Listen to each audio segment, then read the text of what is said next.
matin, comme tu es là. Dieu est fidèle. Il dit, j'ai formé pour vous les projets de bonheur, non de malheur, afin de vous donner une espérance et la gloire. Qu'est-ce qui te tracasse ce matin? Dieu est fidèle en sa parole. Il dit, j'ai formé pour vous les projets de bonheur, non de malheur. Si un malheur qui t'arrive, la Bible déclare, si ça va, réjouis-toi. Si ça ne va pas, réfléchis. Il est écrit. Alléluia. Si ça va, réjouis-toi. Mais si ça ne va pas, la Bible dit que tu dois réfléchir. Encore et encore. Qu'est-ce qui m'arrive? Bien-aimé dans le Seigneur, Dieu est fidèle en sa parole. Dieu ne change pas quand il promet, il réalise. Regarde un peu, 5 ans même en arrière. Tout ce qui passait chez toi, ça ne va pas. Maintenant, ça est comme dans le roulette. Parce que Dieu est fidèle, il t'avait promis, mais il vient d'accomplir. Alléluia. Dieu est fidèle. Il dit, il appelle Samuel, Samuel, va dans la maison d'Isaïe, va oindre un de ses fils. Il deviendra roi d'Israël. Car j'ai rejeté Saül. Cette promesse, la Bible dit, Samuel est allé dans la maison d'Isaïe. Il a cherché des enfants d'Isaïe. Isaïe présente première année. Et quand l'homme de Dieu consulte l'Éternel, l'Éternel, non, c'est pas lui. Ainsi de suite jusqu'à la fin. Il pose la question, ça va, toi tu n'as pas un enfant? Il dit non, j'ai un enfant qui est dans le pâturage. Il dit, va les chercher. Est-ce qu'on peut dire amen? Il dit, va les chercher. Quand cet enfant est venu au devant de Samuel, et l'Éternel lui a dit, oui, c'est lui. Ouais, cet homme. Pas une introduction. Ouais, cet homme, c'est lui qui sera le roi d'Israël. Bien-aimé dans le Seigneur, c'était la promesse, mais ça a pris du temps pour qu'il y ait cet accomplissement de la promesse. Ça a pris du temps pour que le jeune David devienne roi. Ça a pris du temps.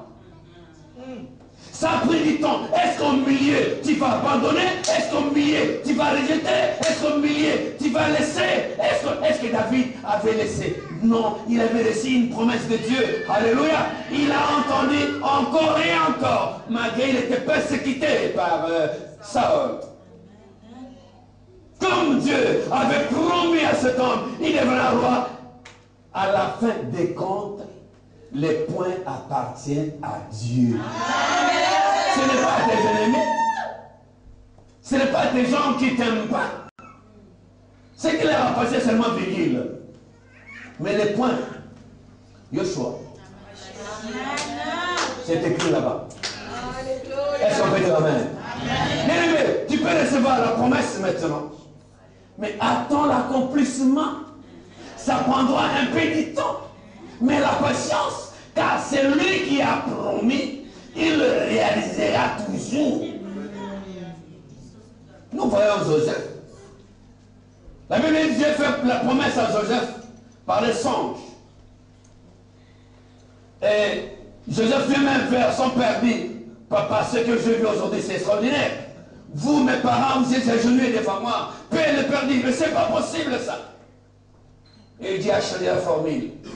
Il lui montre à Joseph, il y a eu quand ils ont allé dans les champs. Et tous ces bouquets, alors tous ces bouquets s'agenouillaient vers lui. Il dit, papa, mais j'ai encore vie. Alléluia. Amen. Cet enfant avait reçu la promesse de Dieu. Amen. Et pour qu'il y ait l'accomplissement de cette promesse, qu'est-ce qui s'était passé tout ce temps-là? Il a eu 16 ans. Quand il est devenu gouverneur à 34 ans, combien de temps passé dans le galère, dans la souffrance, dans la mépris, dans la région de ses frères et sœurs. Il a passé des moments difficiles de sa vie. C'est comme toi aujourd'hui, tu parles des moments difficiles de ta vie. Mais Dieu t'avait déjà promis. Tu marches avec une promesse de Dieu. Ce matin, tu marches avec une promesse de Dieu comme tu es là ce matin. Joseph, prends l'exemple de Joseph, celui qui avait reçu la visitation de Dieu. Joseph avait reçu une promesse divine de Dieu. Mais pour qu'il y ait l'accomplissement, ça a pris du temps. Joseph, rejeté par sa famille, ses frères et sœurs, ils ont dit, on va les tuer. Ils n'ont pas pris. Ils ont dit non, on les jette dans une fosse. Ils l'ont jeté dans une fosse. Est-ce qu'on peut dire amen? Il a été même jeté, comment dirais-je, vendu par les marchands. Les marchands l'ont vendu, c'est Potiphar. Mais regarde un peu tout ça acheminement des choses. Tous ces événements perpétuels sur Joseph. Mais lui, il avait reçu une promesse. Est-ce que vous me comprenez? Est-ce que vous me comprenez? Est-ce qu'on peut dire amen?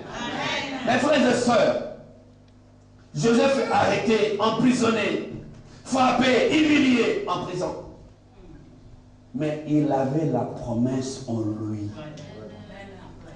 Tenté par l'épouse de Potiphar, il fuit l'épouse de Potiphar, on le fait arrêter, emprisonner, comme quelqu'un qui a commis l'adultère.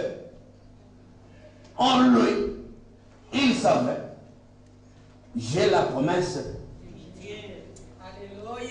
Est-ce que vous avez compris? J'ai la promesse. Il était calme et serein. Malgré les prisons, malgré l'humiliation, malgré les injures, malgré les outrages, malgré les ventes, malgré son achat. Mais il savait que non, Yébo m'avait promis. Entre nous ce matin, tu sais bien que tu avais reçu une promesse de Dieu. Pas nécessairement que l'homme de Dieu va prophétiser, non. Ainsi dit l'Éternel. La parole de Dieu qui sort, la Bible dit, Dieu est derrière. Oh my God. Bien-aimé dans le Seigneur, qu'est-ce qui te tourmente ce matin? Joseph va passer des moments difficiles. Vers la fin, Dieu lui a rétabli. Alléluia. Vers la fin, Dieu a rétabli David. Tout ce temps passé, vers la fin, Dieu a rétabli Siméon. Vers tout ce temps passé, si vous comprenez cet évangile, que Dieu est fidèle, Dieu est fidèle en ton histoire. Ton Dieu est fidèle. Ne te dérange pas, ne te promène pas avec des regards inquiets. Dieu est fidèle, il agira au temps opportun. Il dit, chaque jour suffit sa peine. Attends tes jours. Il accomplira. Dieu, il accomplira. Comme il a parlé, il accomplira. Est-ce qu'on peut dire amen? Est-ce qu'on peut dire Hosanna? Prenons le livre de Jérémie. Jérémie chapitre 1er, verset 11. Celui qui a trouvé dans la salle peut se lever et lire. Jérémie, Ancien Testament. Jérémie chapitre 1er. Verset 11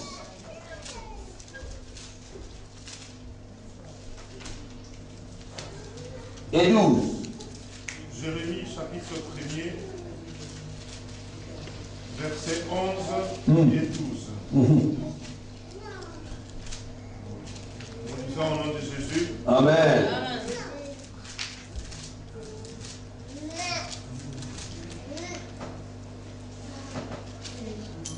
La parole de l'Éternel me fit adresser en ces mots. La parole de l'Éternel me fit adresser en ce mot.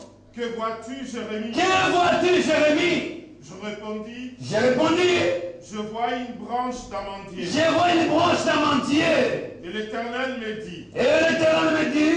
Tu as bien vu. Tu as bien vu. Car je veille sur ma parole pour l'exécuter. Je veille sur ma parole pour l'exécuter, accomplir la parole de Dieu. Acclamons le Seigneur. Frère, reprends ces versets. Vous n'avez pas bien suivi. Reprends ces versets. Jérémie chapitre 1er,